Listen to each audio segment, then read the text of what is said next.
ইচ্ছে তো অনেক, আপাতত যদি জীবন থেকে পালিয়ে যেতে পারতাম।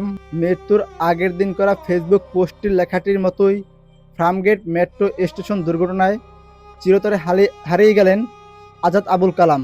জীবন থেকে পালাতে চাওয়া কালাম কি জানতেন পরদিন হেঁটে যাওয়া অবস্থায় মেট্রো রেলের খসে পড়া বেয়ারিং পেটের নিচে চাপা পড়ে সব ইচ্ছাকে বিদায় জানাবেন? 26 অক্টোবর বেলা 12:30টার দিকে ঢাকা ফার্মগেট এলাকায় মেট্রো লাইনের বেয়ারিং প্যাড খুলে পড়ে পথচারী আবুল কালামের মৃত্যু হয়। বেয়ারিং প্যাড পরে নিহত ৩৫ বছর বয়সী প্রবাস ফেরত আবুল কালাম শরীয়তপুরের নড়িয়া উপজেলার ঈশ্বরকাঠি এলাকার জলিল চৌকিদারের ছেলে। আবুল কালামের সহজানদের হাহাকারিতে বাড়ি হয়েছে সরোয়ার্দী মেডিকেলের পরিবেশ।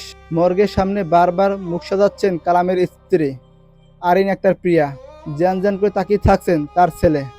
কালামের পরিবারের কান্না সমবেদনায় বাড়ি হয়ে উঠছেন সোশ্যাল মিডিয়া।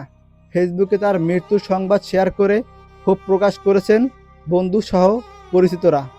কেউ আবার প্রশ্ন তুলছেন, মেট্রো রেলের মেইনটেনেন্স নেই। আবুল কালামের সাবেক ম্যাচমেট এসকে তুষার তার মৃত্যুতে শোক জানিয়ে লেখেন, একসাথে আজিমপুরে মেসে থাকতাম, একই রুমে আড্ডা দিয়ে অনেক সময় কাটিয়েছিলাম, ভুলগুলো ক্ষমা করে দিয়েন ভাই। সেম আজাদ আবুল কালাম ভাই, আল্লাহ আপনাকে জান্নাতবাসী করুক। এই দেশে সব কিছুর দাম বাড়ে, শুধু মানুষের জীবনের দামটাই বাড়ে না। স্বাভাবিকভাবে বেঁচে থাকা এখন যেন এক অলৌকিক বিষয়। নিহত আবুল কালামের দাফন কাফনের সব ব্যবস্থা মেট্রো রেল কর্তৃপক্ষ করবেন। তার পরিবারকে ৫ লাখ টাকা অর্থ সহায়তা দেওয়া হবে। পরিবারে যদি কেউ কর্ম করার মতন থেকে থাকে, তাকে যোগ্যতা অনুযায়ী তাকে দেওয়া হবে মেট্রো রেল চাকরি।